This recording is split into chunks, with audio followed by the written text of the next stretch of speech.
أحد أهم ملوك مصر القديمة وأكثرهم إثارة للجدل. كفر بكل الآلهة المصرية وآمن بإله واحد فقط.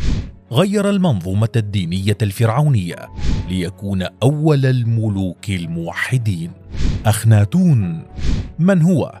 وكيف أحدث زلزالا في عقيدة الفراعنة؟ ولماذا طمس ابنه تاريخه؟ الفيلسوف سليل الفراعنة.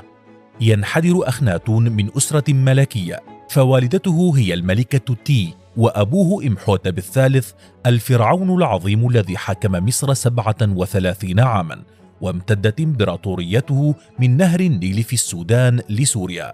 أما ابنه أخناتون فحكم مصر 17 عاما، وكان اسمه في البداية إمنحوتب الرابع، قبل أن يغيره في سنة حكمه السادسة إلى أخناتون، ويعني خادم آتون، وهو اسم اختاره لنفسه بعد أن أصدر قراراً وحد فيه ديانة المصريين جميعاً، وذلك بأن جعلهم يعبدون إله الشمس آتون بعد أن عاشوا لسنين يعبدون آمون وزوجته موت، ومحى اسميهما أي آتون وزوجته من وثائق الإمبراطورية المصرية.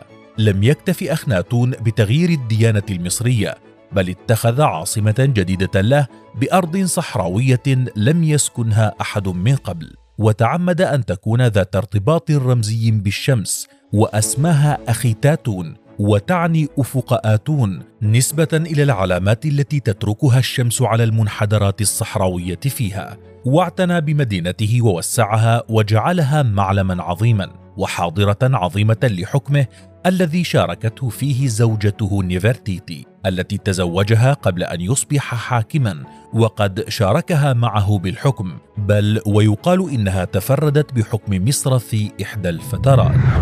الملك الموحد. كان لأخناتون باع طويل في الإصلاح الديني، حتى لقب بالملك المصلح، إضافة إلى جعله عبادة آتون محور الديانة المصرية، وقد أضاف إلى مجمع الكرنك الديني الذي كان مخصصا لعبادة الإله آمون سلسلة من المعابد، لكنه ما لبث أن أغلقها بعد فترة، حين بدأ يسعى إلى تدنيس الإلهين آمون وموت، وعمل على إزالة اسميهما من التاريخ المصري، فشن حملة على الإمبراطورية في مصر، وأمر بمحو اسم آتون من كافة السجلات الدبلوماسية، ومنع تداول اسمه أو تبجيله، في ثورة عارمة منه على الديانة المصرية كلها، ما جعله يخسر شريحة كبيرة من الشعب المصري الذي كان يسعى دائما لكسب حبه وولائه. ورغم عمله على الإصلاحات الاقتصادية والسياسية في البلاد، إلا أن بناءه لعاصمته كلف المصريين ثمنا باهظا، إذ دفع العمال الذين وظفهم في بناء حاضرته من أجسادهم ضريبة رغبته في إنشاء مدينته الواعدة، سواء من خلال تسخيرهم للعمل في البناء أو بسبب تقصيره في تأمين متطلبات الشعب واقتصار غذائهم في تلك الفترة على الخبز والجعة. لينتشر في ذلك الوقت نقص التغذية وتكثر الوفيات بين الأطفال، كما عانت فئة كبيرة من هؤلاء العمال من مرض الداء المفصلي بسبب شدهم ورفعهم للمعدات الثقيلة المستخدمة في البناء، وهو ما شكل مأساة ولدت خلف بناء مدينة أخناتون العظيمة. أخناتون والنبي يوسف عليه السلام.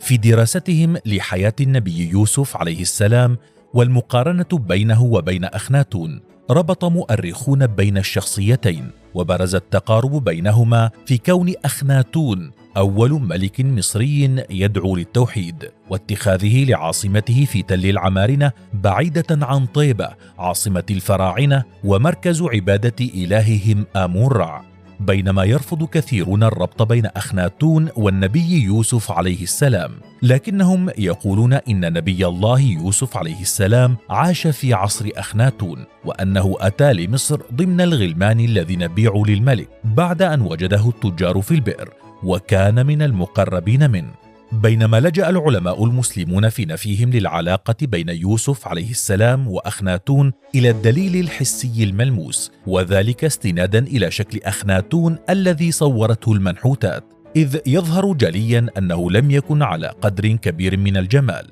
وهو ما يخالف أكثر ميزة مشهورة لدى يوسف عليه السلام، والتي ركز عليها القرآن الكريم بوصفه بأنه شاب جميل جدا، حتى أن النساء يقعن في حبه من النظرة الأولى. نهاية غامضة وابن قاس. غموض كبير أحاط بموت الفرعون الموحد، حيث يقال بأن كهنة آمون عملوا على إسقاطه من الحكم ثم قتله. وتقول رواية أخرى إن أخناتون مات وحيدا في عاصمته، وذلك بعد أن أغضب الشعب بتعديه على آلهة المصريين ومعتقداتهم. وعلى العكس من ذلك، يقال إن أخناتون مات وحيدا بعد أن هجرته نفرتيتي المتعصبة جدا لعبادة آتون، بعد أن عاد في أيامه الأخيرة لعبادة آمون. روايات متعددة كتبت نهاية أول ملك موحدي في العالم سنة 1335 قبل الميلاد تقريبا، ليحكم بعده ابنه توت عنخ آتون الذي تمرد على ديانة والده، حتى أنه غير المقطع الأخير من اسمه من آتون إلى آمون، ودون على إحدى مسلاته أنه غير راض عن تصرفات والده المسيئة للإله آمون.